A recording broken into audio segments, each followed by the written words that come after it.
There we go. It's 10 a.m. Okay, so welcome to today's weekly webinar for April 11th. I'll tell you again, if you're watching this on YouTube, well, everybody's watching it on YouTube now, but if you're watching a recording on YouTube, make sure to click the subscribe, like, and notification button. I just went through the outline for everybody, but I'll just say it again briefly. So we're going to have about 15 minutes of our Slott updates, and that's information we get from the Ed Slott group. Probably the most knowledgeable organization about effective, tax-efficient retirement planning. And then we're going to have some market updates. We're going to talk about what happened in the markets last week and read a few analyst reports, and I'll give you my thoughts. And then we're going to go into our Financial 15, which is about the last 15 minutes or so of the broadcast. And today, it's where we talk about our financial planning strategy or topic. And today, we're going to talk about Roth Conversion Rules. As I was explaining before, that lives separately on YouTube. And there's a Financial 15 video and also a weekly webinar video. And at some point, hopefully within the next 6 months, the weekly webinars will become a membership option, and only the Financial 15 will likely be on the YouTube channel. That can always change, of course, but my thought is, and encouragement from folks is that these weekly webinars will be a close group of us who get the extra information for either being a client or a member of this group. So we have some upcoming events. The first is the only one I have scheduled right now is the Ed Slott and David McKnight event live we have on May 16th in Newtown. So that's going to be held at the Newtown Theater, which is a wonderful venue. You've heard me talk about it before. Ed and Dave are the two powerhouses in this retirement planning space and effective retirement planning. So it's going to be a wonderful night. You're going to receive a copy of Ed's book. You're going to potentially receive a copy of Ed's book. Potentially receive a copy of Dave's book. We only have so many copies that we bring with us, but they're both going to speak and they're both going to do a book signing. So it's going to be a great time, and it's going to be catered by Joe Garvey, who is a wonderful local chef, and you will not come away hungry for sure. And we're also going to have some beer and wine, so that sometimes makes it a little more fun too. But we hope to see you. That's May 16th, at the Newtown Theater. You'll be receiving an invitation if you're on my invitation list. If you're not on my invitation list and would like to receive an invitation, send me an email at questions@attleborowealth.com. That's questions@attleborowealth.com. So we know that the financial planning topic today, or what we're now calling the Financial 15, is Roth Conversion Rules, and we'll get there at about 10:30 or so. Headlines today. The big headline for this week, I went through. I get copies of the Wall Street Journal every day, and there's a lot of information out there, of course, but I'm pretty laser focused on the tax deadline coming up on April 18th. So that's next Tuesday, a week from today. So, of course, there are some things due. Your tax filings are due if you don't file an extension. But even if you file an extension, your tax payments are due. So what you owe is due on April 18th. First quarter estimates are also due. So any estimates you have to make for the first quarter of this year are due April 18th. Traditional IRA contributions for the previous year. So if you still want to make a contribution for 2022, you can if you qualify. But you have to do that by April 18th if you're going to make that contribution. And the same for Roth IRA contributions. So you still can make a Roth IRA contribution if you qualify for 2022. But you have to do that by April 18th. You have the remainder of the year to make it for 2023 if you qualify for both a traditional IRA contribution or a Roth IRA contribution. But if you want to make it for 2022, you must do it by April 18th. Okay. All right, so I'm going to go into the Slott information here, and I'm going to share my screen. So you have in front of you the first article, or the article for today, and that is by Ian Berger.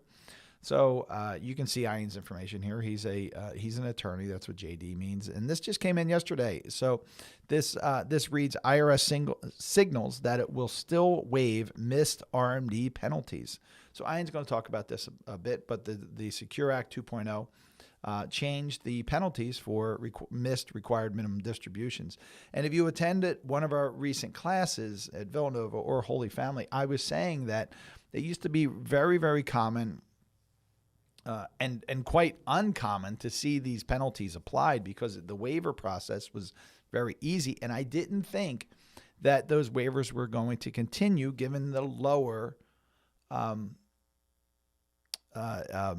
amounts, right? The lower penalties. But it seems to be I might have been mistaken, but we'll have to see. But let's talk about this. And this is good news for folks because this is one thing that is often missed. So again, IRS signals that it will still waive missed RMD penalties by Ian Berger, who's an analyst for an IRA analyst for Ed Slott's lead advisor group. So follow along with me here.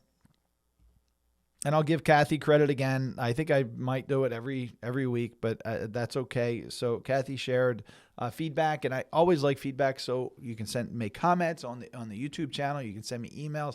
Comments on the YouTube channel are really great. And if you can like the videos, that helps us tremendously. So Kathy once said, you read these every week, these Slott updates. It would be really helpful if we could follow along. Oh, and let me say, for those of you who are just listening, because many people just listen throughout the week, I know most people, many of you come live, and I appreciate that for sure. But most people watch the videos via recording. And many people just listen to it. So if you're listening to it, of course, listen to what I say. But I also am, I draw on whiteboards a lot. And, you can follow along with the Slott updates. So it might benefit you to go, even after you're done listening, go back and listen to the YouTube version of this. Or watch the YouTube version of this. All right, so let's move on. So Ian writes, despite the reduction in the penalty for missing required minimum distributions, that's RMDs, in the new Secure 2.0 law, it looks like you will still be able to get the IRS to waive the penalty altogether. Let me scroll up here. I'm right here, before 2023, I'm hoping you see my cursor. Before 2023, if you missed an RMD, the IRS could impose a penalty of 50% of the missed amount. That's 50%. However, the IRS almost always waived the penalty if you took the RMD and filed Form 5329 with a reasonable cause explanation with the IRS. The explanation would address how the mistake occurred, what you did to remedy that mistake, and how you are making sure it doesn't reoccur. When those procedures were followed, the IRS often excused a 50% penalty without even responding to the filing. Folks, I have to tell you, in my 22 years, I've seen a lot of folks miss this. I've only known one person who paid a penalty, and that was because his accountant acted in bad faith, in my opinion, and insisted that this person pay the penalty, even though there was a proper and often and commonly recognized ability to waive to have that penalty waived, and it was really unfortunate. So I've only known one person in my 22 years. Yeah, 22 years, who's paid that penalty. So the IRS often excused a 50% penalty without even responding to the filing. Secure 2.0, signed into law on December 29th, 2022, reduced the missed RMD penalty from 50% to 25% starting this year, 2023. And if the mistake is corrected in a timely manner, that penalty is further reduced to 10%. A timely correction generally means taking the missed RMD and filing Form 5329 by the end of the second calendar year following the year the RMD was missed. So that broke up in the pages, but let me just repeat that. So the timely filing of the form generally means taking the missed RMD and filing Form 5329 by the end of the second calendar by the end of the second calendar year following the year the RMD was missed. With the reduction in the penalty from 50% to 25% or even 10%, it wasn't clear that the IRS would continue to waive the penalty if someone follows the same procedures that had worked in the past. Some commentators predicted that the ability to have the penalty reduced from 25% to 10% by a timely correction means that the IRS will no longer continue to be willing to excuse the penalty entirely. That was me. That's what I've been saying since this came out, is that since the penalty is reduced by half to 25% and then in most cases can be reduced to 10%, I did not think that the IRS would be waiving this penalty. Now, time will tell who's correct here, Ian in the Slott group or me, but I can easily be proven wrong. And it happens all the time. It's okay. However, that doesn't seem to be the case, Ian writes. It doesn't seem to be the case that the IRS will continue, will not continue to waive the penalty. So let me read that last sentence of the opening paragraph because my own comments have maybe made it confusing. So some commentators, Ian writes, predicted that the ability to have the penalty reduced from 25% to 10% by a timely correction means that the IRS will no longer continue to be willing to excuse the penalty entirely. However, Ian says, that doesn't seem to be the case. For some time, the IRS has published a plain English explanation of the RMD rules called the Retirement Plan and IRA Required Minimum Distribution FAQs, or Frequently Asked Questions, on its website. This is the IRS website. The publication had previously included the following FAQ on waiving missed RMDs. And that's question 9. Can the penalty for not taking the full RMD be waived? Yes, the IRS says the penalty may be waived if the account owner establishes that the shortfall in distribution was due to reasonable error and that the reasonable steps are being taken to remedy this shortfall. In order to qualify for this relief, you must file Form 5329 and attach a letter of explanation. See the instructions to Form 5329. On March 7th, Ian continues further. On March 17th, the IRS updated certain FAQs to incorporate the new Secure 2.0 rules, RMD rules. That is the increase in the first RMD year from age 72 to 73 and the reduction in the penalty. However, the IRS did not revise Question 9. Although this is not official IRS guidance, keeping Question 9 is an unofficial indication that the IRS will continue to accept requests to waive the missed RMD penalty when you take the RMD and file Form 5329 with a reasonable cause explanation. It remains to be seen if the IRS will be willing to grant these requests as it was prior to Secure 2.0. Meanwhile, if you don't have a good excuse for missing the RMD, you could consider using the correction method in Secure 2.0 and pay only a 10% penalty. Folks, there's no reason to miss an RMD. Stay informed, stay on top of things, open your statements, watch these webinars. If you watch these webinars or listen to these webinars for just a few months, RMDs are going to be ingrained in your mind. We talk about them all the time, and it's good to be an informed consumer all the time, especially with a monumental, pivotal, most important part of your life, such as your retirement and retirement planning. Okay, now let's go into the Slott mailbags. This is a good one today. Qualified charitable distributions and Roth IRAs. That's in today's Slott report mailbag. And this is by our friend Sarah. Sarah Brenner, also an attorney, director of retirement education for the Slott Group. And the question, one of the questions today is, I have been told that QCDs, that's qualified charitable distributions, are not allowed from local and state government 457B plans. I have looked at the accountant's IRS manual, websites, etc., and I can't find any information that prohibits QCDs from this type of plan. Can you shed some light on this? Diane. I'm assuming that Diane is a tax preparer just by her reference to the accountant's IRS manual, websites, etc. But and she's saying, why? I'm seeing no guidance why qualified charitable distributions can't be allowed from other retirement plans other than IRAs. So let's look at Sarah's answer. Sarah says, hi, Diane. Sometimes tax rules can be very arbitrary. The tax code specifically only allows qualified charitable distributions from IRAs. A QCD cannot be done from any type of employer plan. There have been legislative proposals to change this, but so far none have been successful. You might consider doing a rollover to an IRA from your plan and then doing QCDs from the IRA.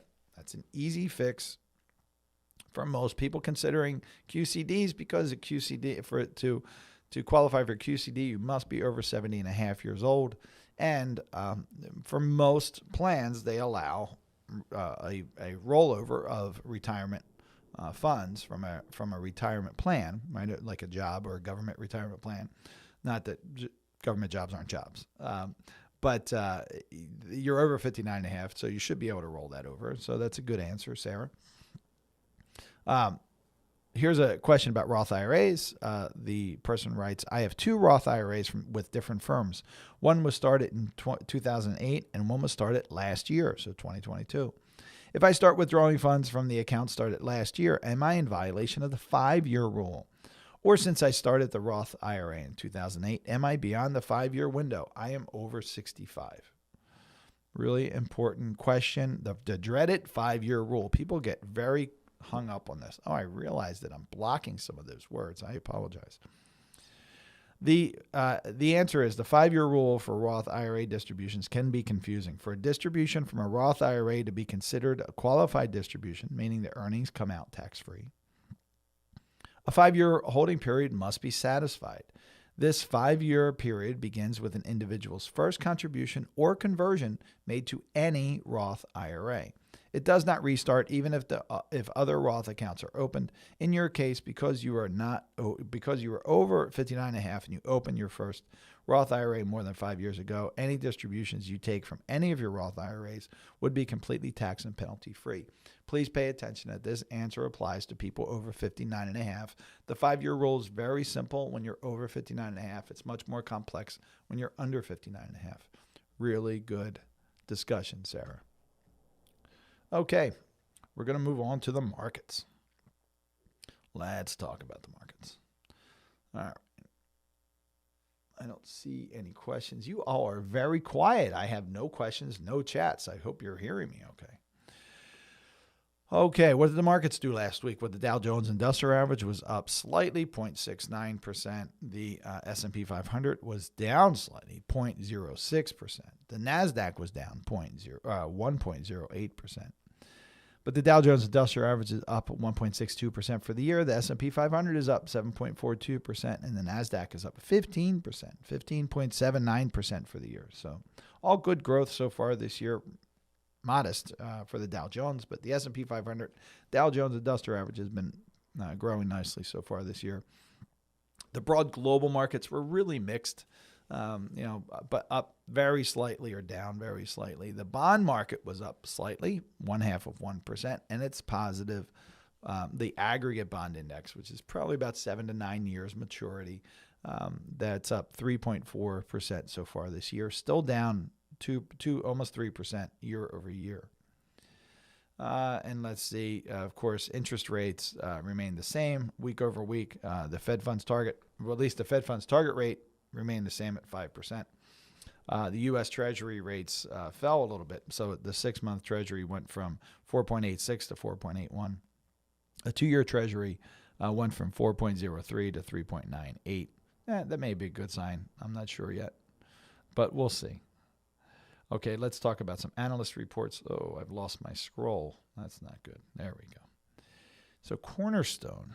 So you might remember that Cornerstone has become part of our discussion because we engaged Cornerstone market portfolio research back in December to help us research positions and develop portfolios for our clients. We do not farm out our portfolio management to anyone, but we've hired a very, very capable, well-respected firm of 5 chartered financial analysts here locally in the Philadelphia area to help us research and develop portfolios for our clients.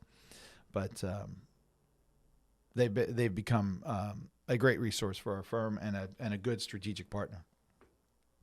So they talked about the ISM manufacturing report, and this measure of manufacturing, the measure of manufacturing activity fell for the 5th consecutive month. And what that means is though manufacturing is a smaller part of the economy, but it appears to be in recession, which could be a precursor of things to come for the larger economy.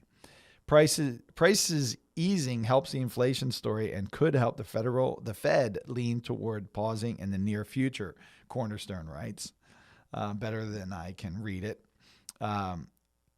So they're talking about the ISM manufacturing report and how this appears to be falling into a recession, or has fallen into a recession, and this could help. This is one of the indicators that the Fed looks at to see if it can stop raising interest rates so quickly. There is also the job openings report, or the JOLTS. Job openings in February fell more than expected to 9.93 million, dropping below 10 million for the first time since May of 2021. That's meaningful. Signs of some labor softening can also, that's what that's showing, is that the labor softening labor market is softening a bit, folks. This could also help the Fed move towards a pause in their rate hikes, they say. Now we have ISM non-manufacturing. The weak data, he says, continued as the service sector slowed from more than expected. So that also, the non-manufacturing is, of course, service. And they write the service sector is starting to show impacts from the Fed rate hikes and add to the recent evidence that the Fed may be able to pause.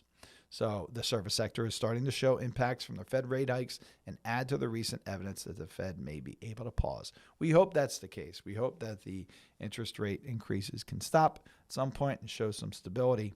That would be helpful. We have tomorrow, Wednesday, we have a consumer price index report from the Bureau of Labor Statistics comes out. So that, of course, is going to be telling for the markets. And then Thursday, I think it is, we have producer price index, which is consumer price index is what we spend on things, right? So food, fuel, energy, all those things, cars, you name it, what we spend on it. And you can look that up, and maybe I'll share that again next week when after this comes out. I've in the past I've shared what the BLS report looks like. So the producer price index is really simply what it costs to make things. So consumer price index is what we spend on things. Producer price index is what it costs to make things.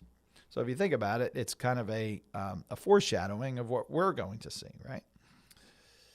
All right, so Empower writes, I got to tell you, BlackRock didn't have much to say again this week. I'm a little disappointed in their analyses, and if you're listening, BlackRock, you can come on the webinar with me and talk about it. But they really didn't have much to say. Empower, though, the fellow who writes this is really entertaining, first of all. But he writes, there's little doubt that last week's labor data, what we were just talking about, the manufacturing, non-manufacturing reports, was refreshingly cool. Job growth slipped to its lowest level in nearly 3 years. We talked about that, with a relatively modest 236,000 jobs added to U.S. payrolls in March. Meanwhile, job openings fell below 10 million in February, representing the first time that figure has had fewer than 8 digits since the spring of 2021. Weekly jobless claims rose significantly too, they say.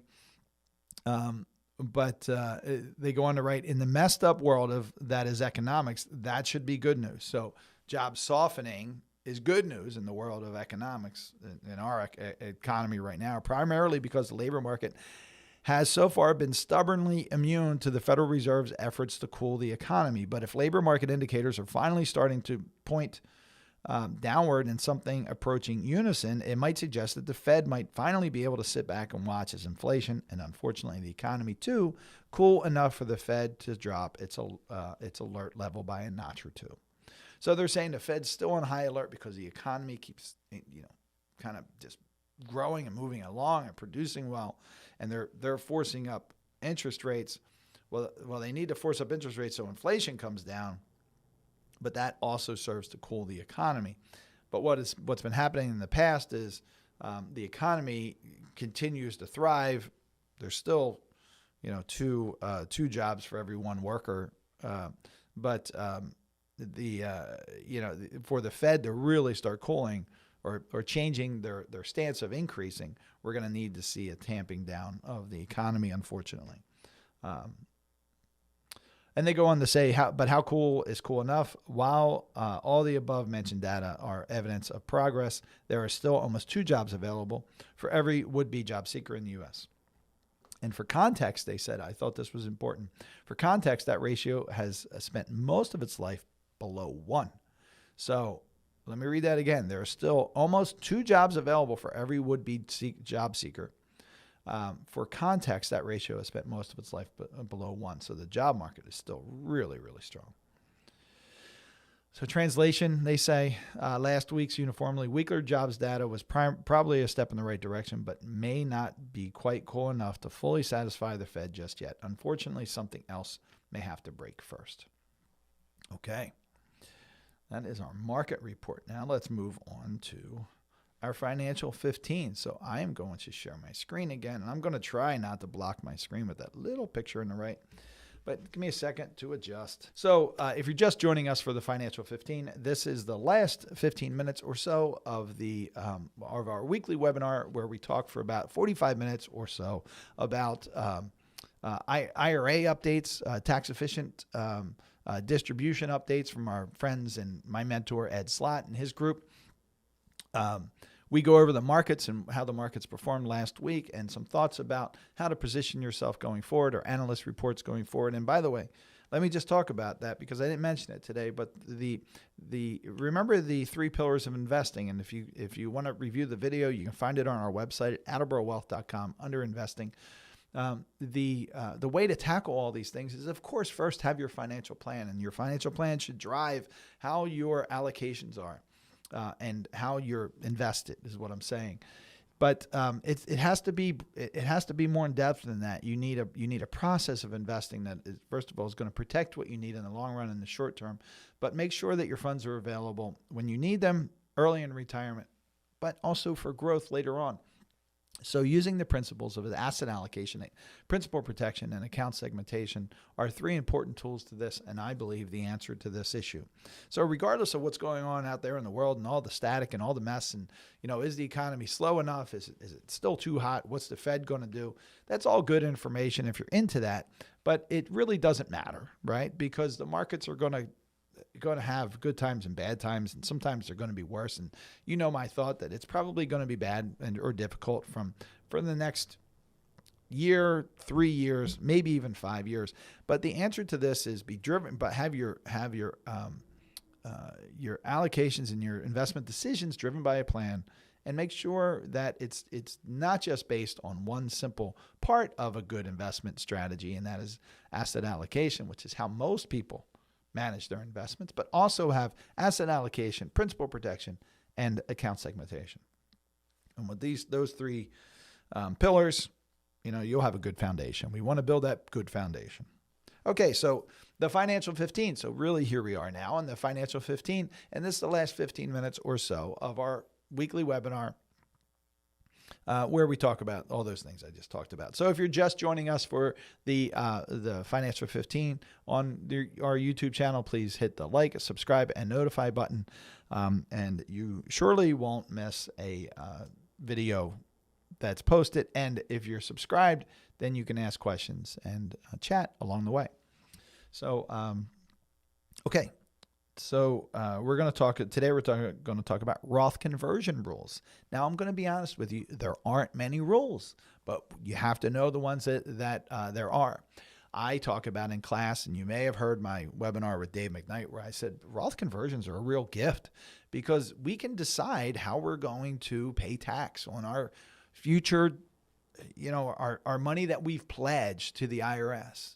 Don't forget, you've heard me say, you've heard many of us say, you have a business partnership with the IRS in your retirement, and that can change at any time, and it's not going to change for the better for you. So the IRS, if you think that you own 80% of your retirement account right now, let's say you're fortunate enough to have $1 million in your IRA, and you think that you own $1 million of that money, I'm sorry to tell you, you're sadly mistaken. You're lucky if you own 80% of that, or $800,000 today. That is money that you can spend. Of course, it's in your name, but it's also in Uncle Sam's name, because you've promised to pay them later. So if you wanted to spend that $1 million, whether it's over time or immediately, you must send Uncle Sam their required portion. And today that might be 20% for you. That's an example. Very, very soon, it's likely to be 25, 30, 35, 40, 45 or more. So the Roth conversion allows us to take the pledged money that we've pledged to the IRS in the traditional IRAs, traditional 401ks, traditional tax-deferred accounts or plans, and move them to something that you're never going to pay tax on again. So Ed Slott says, you want to shift things from forever taxed to never taxed. That's correct, but I like to say never taxed again, because you do have, we're going to talk about that. You do have to pay tax on those conversions. But the Roth conversion gift that Congress and the IRS has given us says that you can decide how much money you want to move from your traditional bucket to your tax-free bucket, or to the Roth. And the only decision is how much tax you want to pay, right? So you can convert $1,000 or $1 million, anywhere in between. It's up to you. The only decision is what tax you want, how much tax you want to pay. So you get to choose how much tax you're going to pay on that money today. There's going to be a point when you're not going to have a choice. You're going to end up paying a tax rate, and it's probably going to be one that's significantly higher than you're planning for, because we have these things called required minimum distributions, and required minimum distributions at whatever age that's going to be for you, 73, 75, whatever the age that's going to be for you. The IRS is going to tell you exactly how much you have to take out of your IRA. And if you don't, you have penalties, as you've heard about in our weekly webinar before this. And you're going to pay whatever tax rate it is at the time. And as I said, within 10 years, it's likely to be much higher than it is today. So let's talk about first conversions versus contributions. So this gets mixed up a lot. Today, we're talking about conversions. A conversion is simply, here are your buckets. You got your taxable bucket. You've got your tax-deferred bucket. And without going into my charts here, you've got your tax-free or tax advantage bucket. So a conversion is you take dollars from here, whatever dollars you'd like, and you move it over here. So maybe if you've got $4 signs, you move $1 sign over, and maybe you do that over the next 10 years, right? And you figure out how much that you want to convert every year. Well, folks, that is a conversion. Technically, it's a distribution from your traditional plan, your IRA or retirement plan, that the IRS allows you to deposit into the Roth IRA as a conversion that doesn't follow the same contribution rules. So conversions are different from contributions, and people get, they get mixed up about this. So let's be clear as possible what the differences are. So we're talking about conversions. It's moving money from your traditional accounts. And this is where, if you're listening, I'm drawing on the whiteboard. It may make sense to watch the video so you can see exactly what I'm doing. I'm more of a visual learner and therefore a visual presenter. So that's a conversion, moving money from the tax-deferred bucket here to the tax-advantaged or tax-free bucket. Now, a contribution would be moving money from either maybe the taxable bucket. Let's say you wanted to take some of your money here and move it into the Roth via a Roth contribution. This is a contribution. It could come from your stock and bond portfolio. You'd have to liquidate before you move it over. It could come from your cash accounts, and you're limited on how much you can contribute. Again, you're not limited on how much you can convert up here. The conversion when you're crossing that bridge over to here, but you're limited. You've got some really strong limitations on contributions, and this is where people get mixed up. Even CPAs sometimes. I've had CPAs call me and say, you've over converted for a client. The conversion limit was $7,000 and you did $40,000. So, oh my gosh, we have a big problem. Well, they're incorrect. I'm fixing this so you can see this better. They're incorrect. They're talking about contributions, not conversions, because there are some contribution limits. So remember, we're going to talk about these contribution limits up here just to get it out of the way. Here are the contribution limits. So I'm sharing with you the chart that you can download from our website, attleborowealth.com. You go to the slot corner. These charts are available there. So we have in 2023 levels, your maximum contribution is $6,500 into a Roth IRA. And if you're over 50, you can contribute another $1,000 for a level or for a contribution of $7,500. So that's each individual. And even if one spouse is working and one is not, you can do a spousal contribution and you can contribute up to $15,000.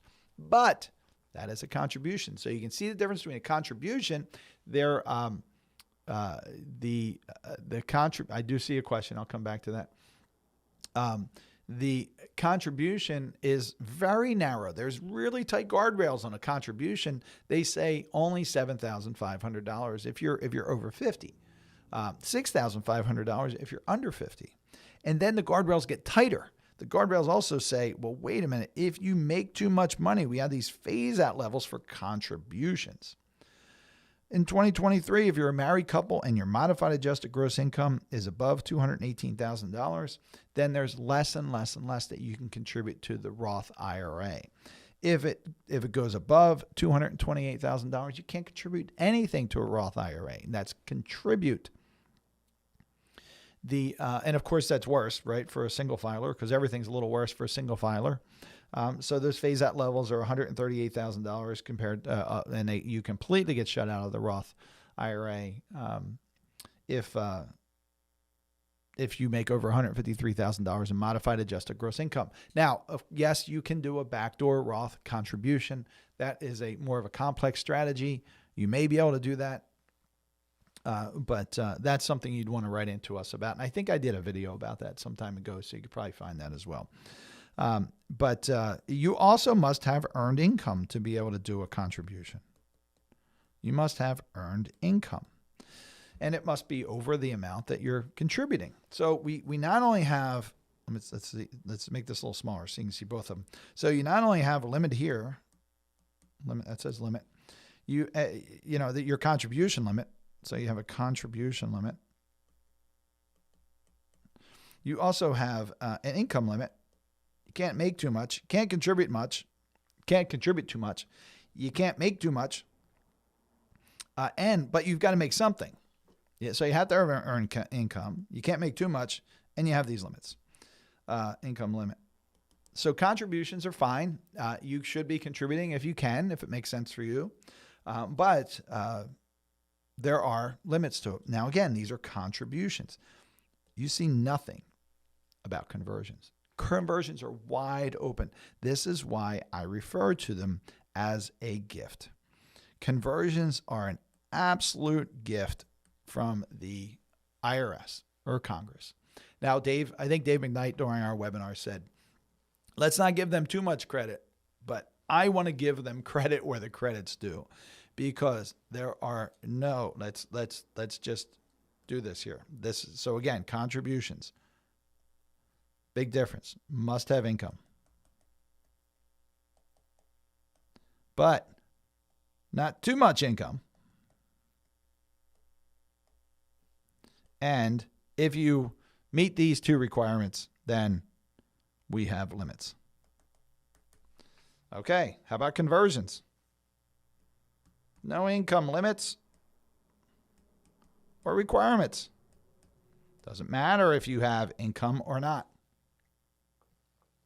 And if you do have income, you can make as much money as you can. If you make $1 million a year or $100 million a year, you can still do conversions.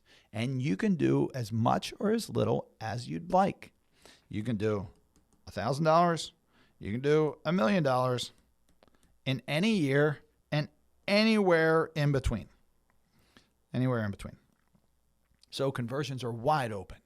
The only determining factor is how much tax you're willing to pay.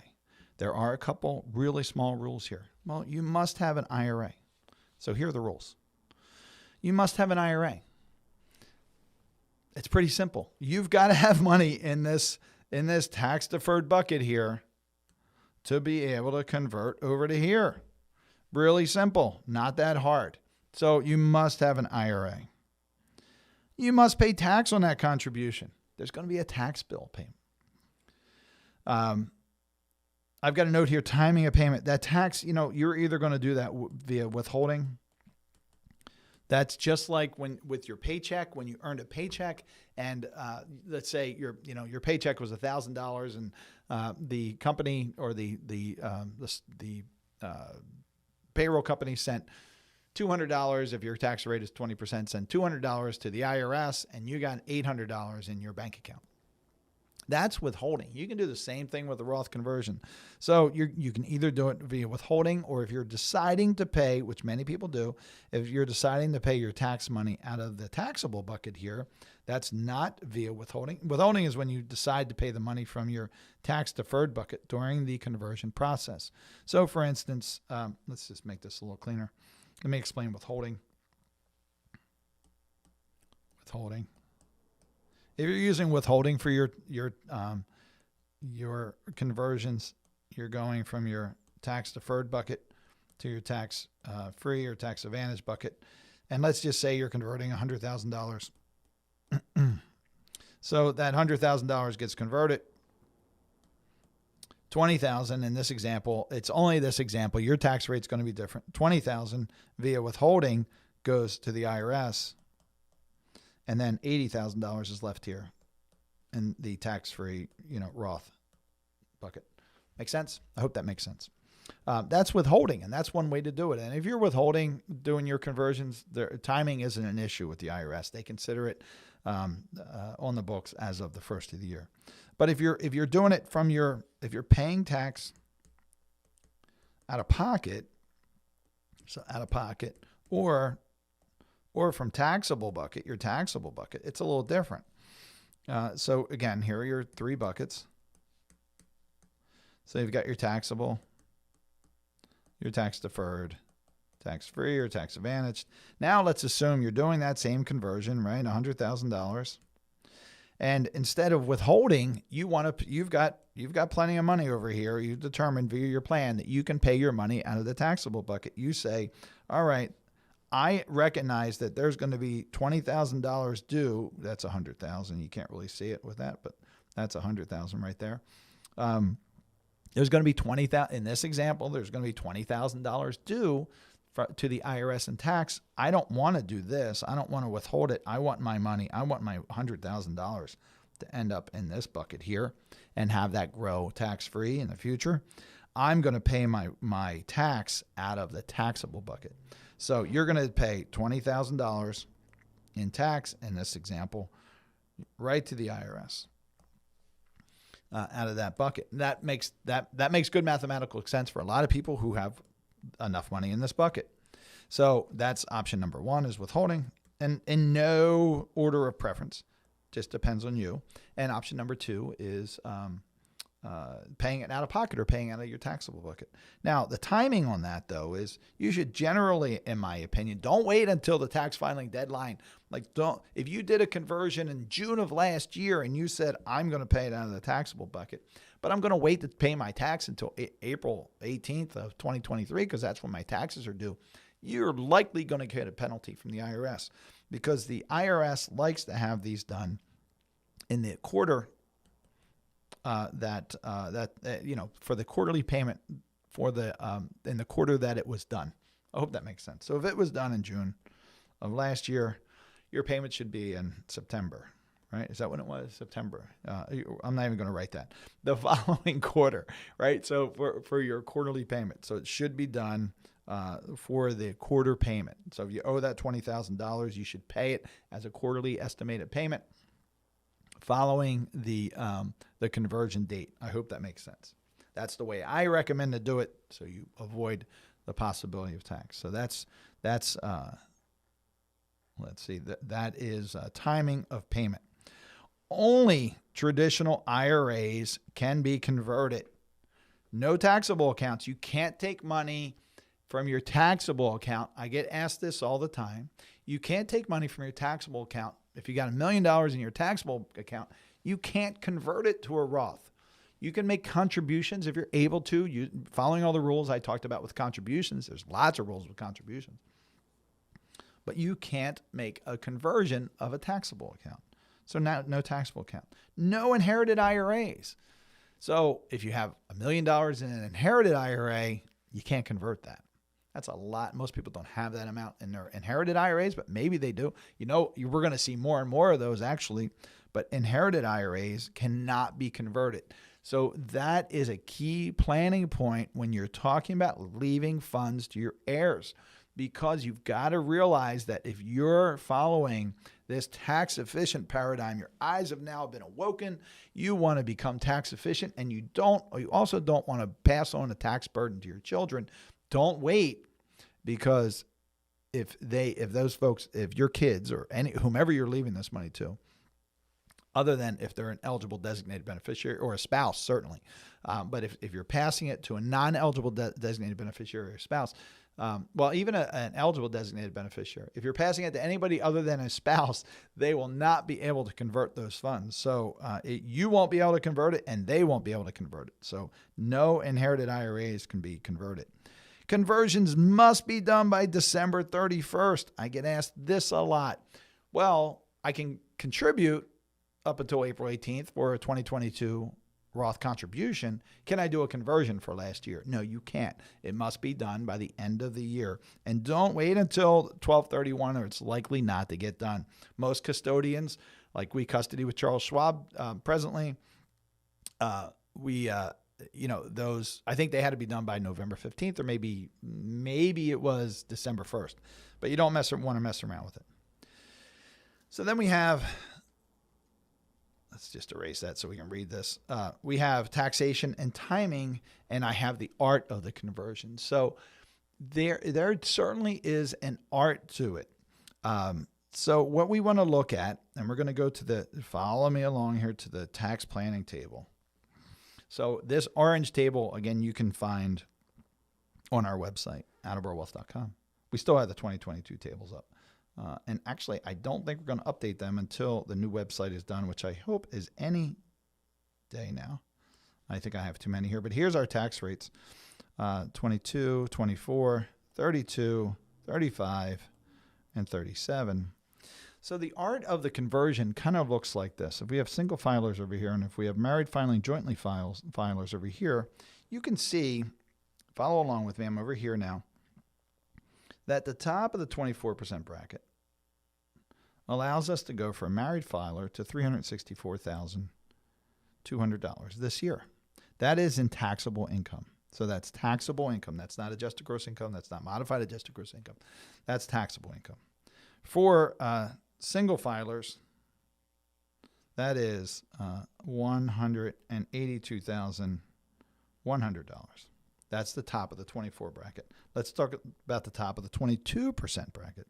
For single filers, that's $95,375. These are adjusted every year for inflation. So if you're watching this a year from now, these numbers are going to be different. And now for married filers, the taxable income bracket starts tops out at the 22% bracket at $190,750. And let's just, for good measure, let's go to the top of the 22. I'm sorry, the bottom of the 22. So for married filers, that is $89,450. And for single filers, it is $44,726. So I'm giving you this because, again, there are two things to consider. Well, two major considerations. One is, how much tax? How much tax am I going to pay on this conversion amount? So if your earnings, let's say your earnings take you to here. Say you've topped out to the top of the 22% bracket. I'm just going to change my color here to make it a little easier to see. We'll make it green like money. Earnings take you up to here. Now you've topped to the top of the 22% bracket. And you say, okay, I'd like to do a conversion amount. And I'm thinking about doing $100,000. So that takes you to 290. So that might take you right about here. So what you figured out is that for about another 2% in tax, you can start converting your money. And maybe even, you're below the 22, but let's just assume you're still working and you're making a decent income. You're making a nice income. And you're in the 22% bracket. Well, we want to fill that up. But you might also want to fill up at least some of this 24% bracket. And for us, we would likely, depending on how much money you have, actually, to convert, we might want to fill that up all the way to the top. We don't always do that, but we see folks with a lot of money in IRAs. So we often, most of the time, like to fill that up to the top of the 24% bracket. Because also just for that 2%, you get a lot more room in there. So that's part of the art of the conversion process, and where we sit and we look at the best way to convert. And when I say the best way to convert, then it's the how much money we're pushing into the tax bracket. Sometimes it makes sense to go into the 32% bracket, but I'm going to tell you that's rare. A lot of people can do what they need to do down here without increasing, another 6%. Sometimes people have to go up even higher. That's a very rare circumstance, but sometimes it happens. We see folks with, again, a lot of millions and millions of dollars to convert from their traditional IRA to their Roth IRAs, and sometimes you've got to be aggressive. So, $364,000 can take us a long way for most folks. Now, if you're single, it's not as it's tougher, right? So, if you're making $190,000 a year and you're single, you're already up here. So it makes it much more challenging to just take advantage of that 24% bracket. Then you got to figure how long you're going to be in the 32% bracket. How if it's going to be for the next 2 years, it might make sense just to wait. If it's for the next 10 years, maybe you have to push through it. Maybe the math makes sense on it. But this is why I often talk about don't wait, because the difference between married filing jointly and single is devastating from a planning and conversion point of view.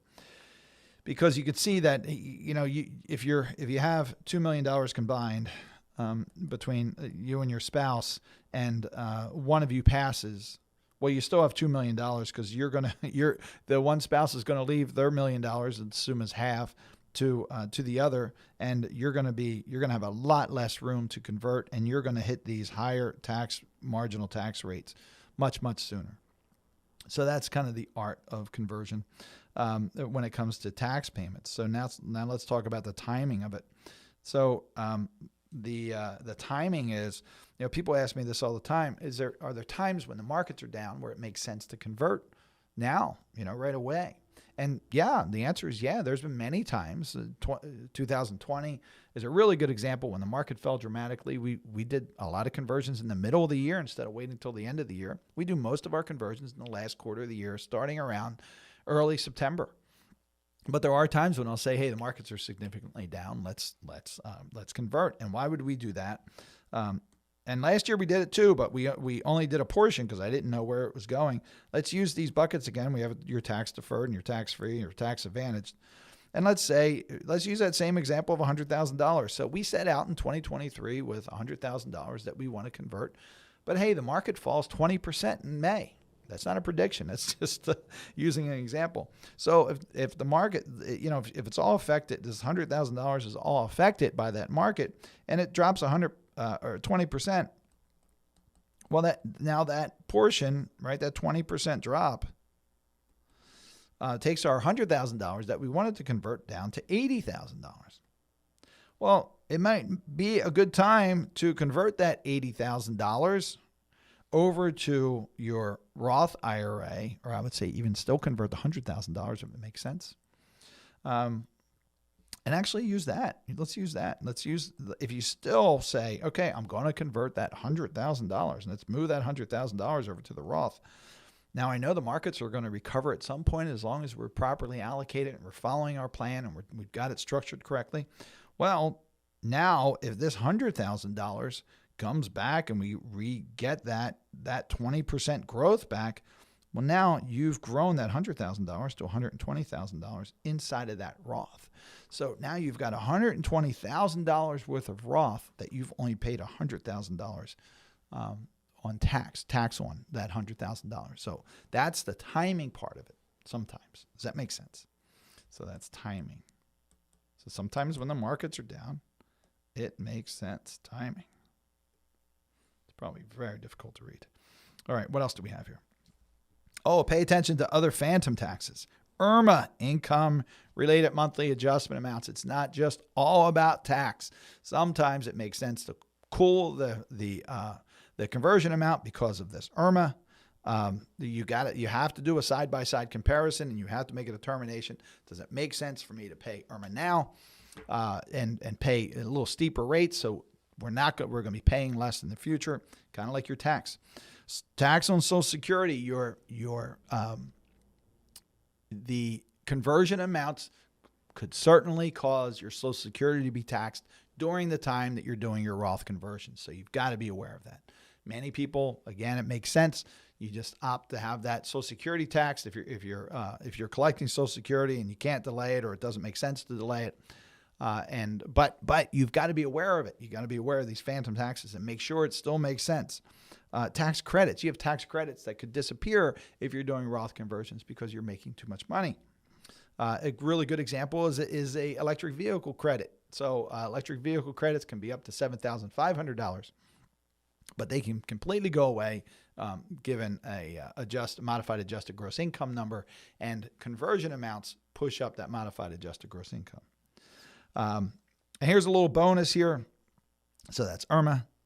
Social Security tax and tax credits. There are other phantom taxes that you're going to want to keep an eye on, but there are three of the big ones.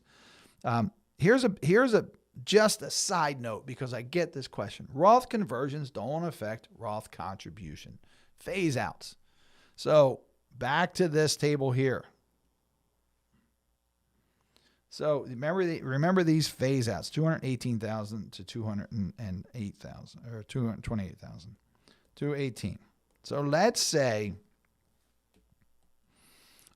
your modified adjusted gross income is $118,000. This is an example. And you say, well, I'm going to convert $100,000 into my Roth IRA. So from my traditional IRA to my Roth IRA, I'm going to move or convert $100,000. Well, now, rightfully, your modified adjusted gross income is going to be $218,000. And you might say, oh, I did. Yeah. Oh, I'm starting to enter that phase out level. And let's make it a little worse. Let's say this is $128,000. Now that takes you to $228,000. You make too much money to do a Roth conversion at all. And you might say, oh, geez, well, that conversion messed me up. I can't make a contribution. That's not true. The IRS excludes this, not for your taxable income, not for your modified adjusted gross income, but for Roth contributions only. So in this case, you can still do a full contribution. Please don't let that stop you. That could potentially another $7,500 for you, another $7,500 for your spouse. And we talked about the 5-year rule.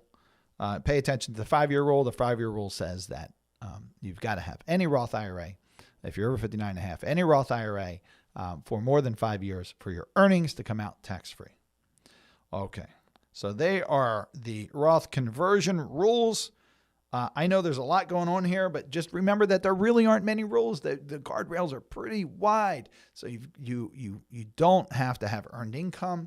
There are no income restrictions or limitations. You can convert or as little or as much as you'd like. And the only considerations are how much tax you're going to pay, how it's going to affect your other items such as IRMA, Social Security tax, and tax credits.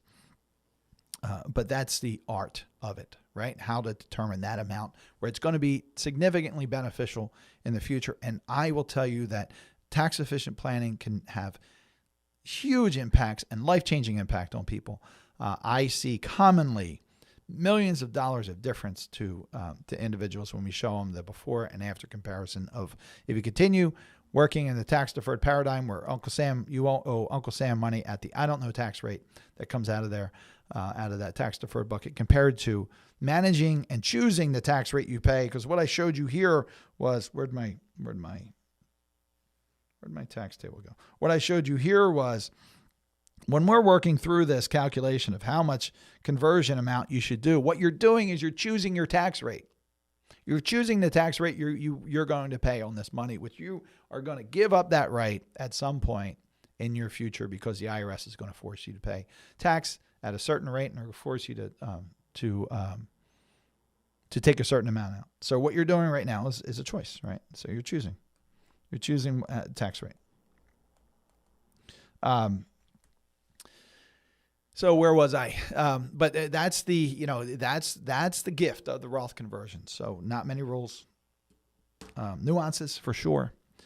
You don't want to take this on yourself. And in my opinion, if you have questions, if you'd like to talk about how we can help you, you can reach out to questions@attleborowealth.com. That's questions@attleborowealth.com.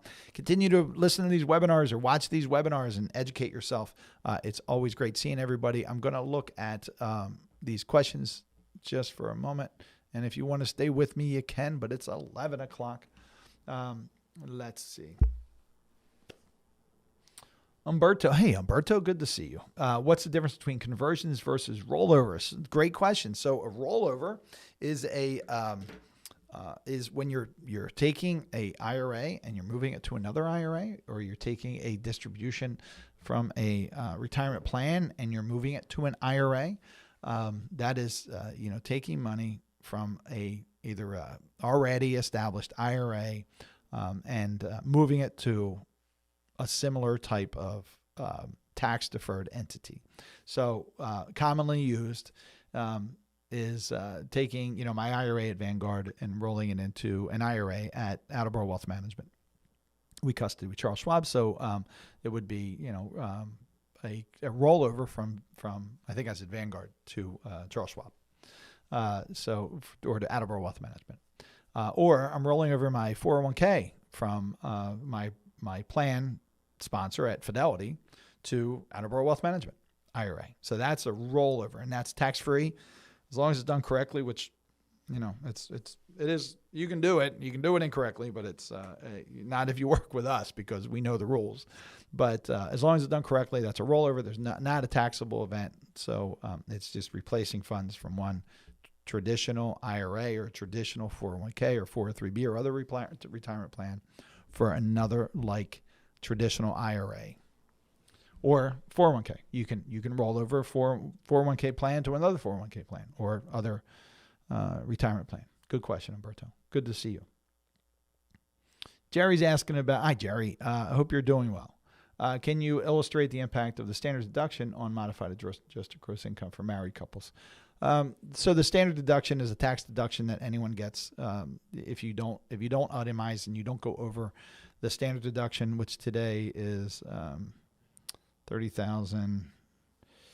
I'd have to do a little bit of math with that. It's $27,700, but if you're over 65, it's another $3,000. So that'd be $30,000. That's easy math. $30,700 today, and you can find that. Let me just share one more time my screen. You can find that on this orange sheet right here. Right here under standard deduction. So if you're married, $27,700. If you're single, of course, you get less, $13,850. Had a household is $20,800.